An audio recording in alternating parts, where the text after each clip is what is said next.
Hello duelists, it is your boy Winster and I am back at it again with another video.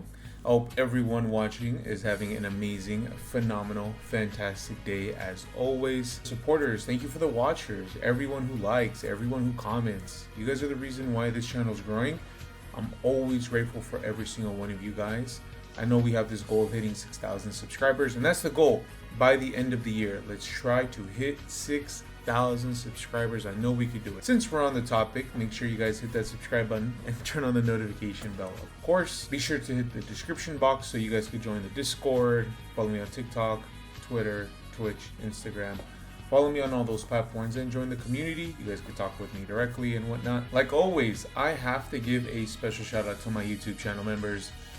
Shout out to Thomas Mead, Wymie, Quick, Jay, Steve Fox, Devin Bender, Absolutely Looney, Zeke, Tyler Wilson, Leo, Denari, Corey, Jared, Hassan, and Alejandro. Thank you for every single one of you guys. Thank you so much for watching. Thank you for supporting. Just remember what you get when you become a channel member. You guys get to watch early content. You guys play with me on Master Duel Yu-Gi-Oh! Pro when I'm streaming. And you guys get a shout out on every single full video. So all that great perks when you become a channel member for a very low price.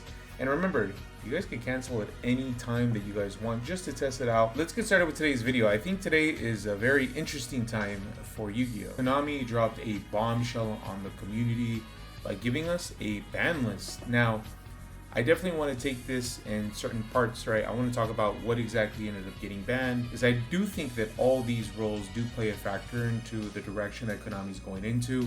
So that's today's topic, the future of Konami, or at least in the PR aspect, and the changes that they're making to the game. So first of all, let's talk about this ban list. Let me pull it up on screen. Here we have it, the actual ban list. Now it's just one page. Usually we get multiple pages of this, but for this point, we only have the single page. And another thing to take into consideration, it is just banned cards. These cards, there's no semi-limited, there's no limited, it's just straight up banned.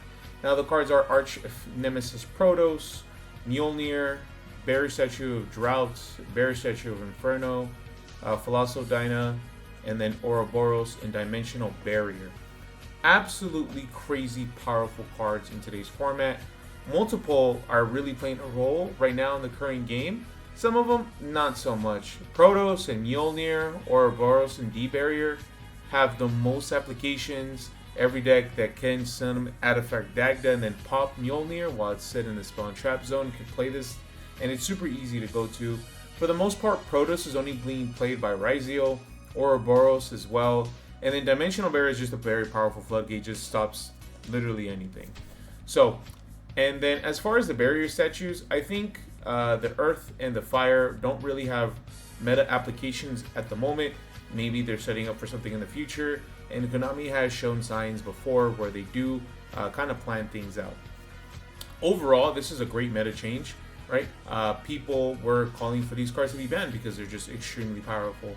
One card that I'm just kind of taken by surprise is Ouroboros, but hand looping on turn 1 for 2/3 cards is absolutely crazy. Completely out of the blue. On the 24th, on a Friday of October, list goes into effect the 27th. When it goes into effect doesn't really matter. It's the fact that these cards are just banned. Now, for as long as I have been playing Yu-Gi-Oh!, there hasn't been a time where Konami just dropped a ban list like this. A surprise ban list, an emergency ban list, call it what you want. I've never seen this personally. I've only ever heard rumors of it where things were just too powerful in certain formats. I don't remember off the top of my head, but it has happened.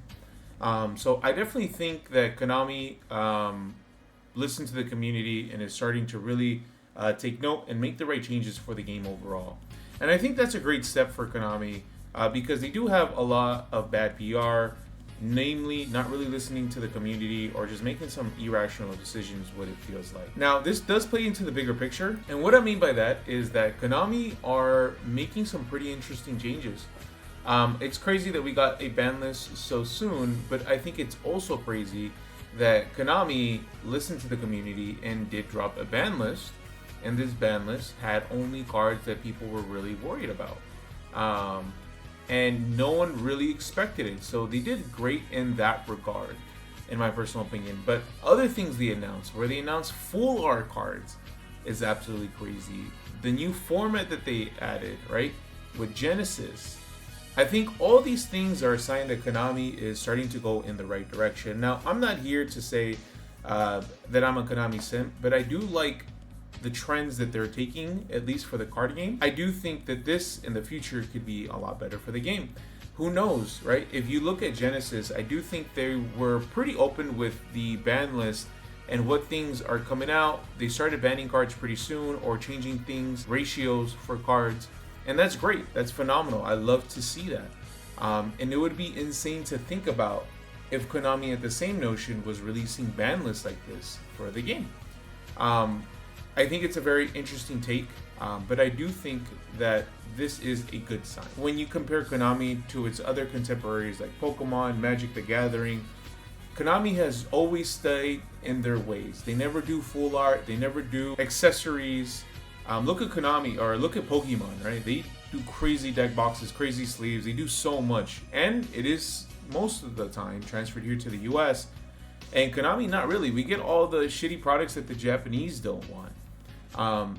But if you look at the recent products with the branded deck, the Blue Eyes deck, and even the Fire King, and so many other structure decks, I think they've been doing really great and bringing some of the stuff from Japan and bringing it on this side, where decks could maybe be a little bit competitive out the box. I say all that to say this: Konami is making some right decisions, and I am starting to look at them a little bit different. I don't know who's working in their PR, how those meetings are going, but whoever's doing it, you're doing the Lord's work right now for the community. Look at the anime, right? The anime's coming out as well, with like all the like Fallen of Albaz and stuff like that. Who knows if we get this kind of treatment for like Sky Striker or any other thing like that. Do you think that some of my thoughts and opinions on this matter are good? Do you agree with me? Do you think that my hypothesis with Konami moving into the right direction is a good one? Let me know in the comment section below, guys. I wanted to get your guys' feedback. I want this to be a conversation between both of us. But hopefully you guys did enjoy today's video. Hopefully you guys liked and subscribed, turn on the notification bell, all that. But I have a lot of videos to rework because Ouroboros literally got banned, and Protoss, and that was in my Raizio combo tutorial that I was doing, so now I have to redo it. So be expecting that Japan video on the way, guys. And I'm just throwing this in there if you make it all the way to the end. I am starting to put together a little bit of giveaway for once we reach 6,000, and we're gonna have some Japan stuff in there because I want to give it back to you guys. That's gonna be it. Thank you for watching. Peace out. Take care of yourselves. Love yourselves. Peace out.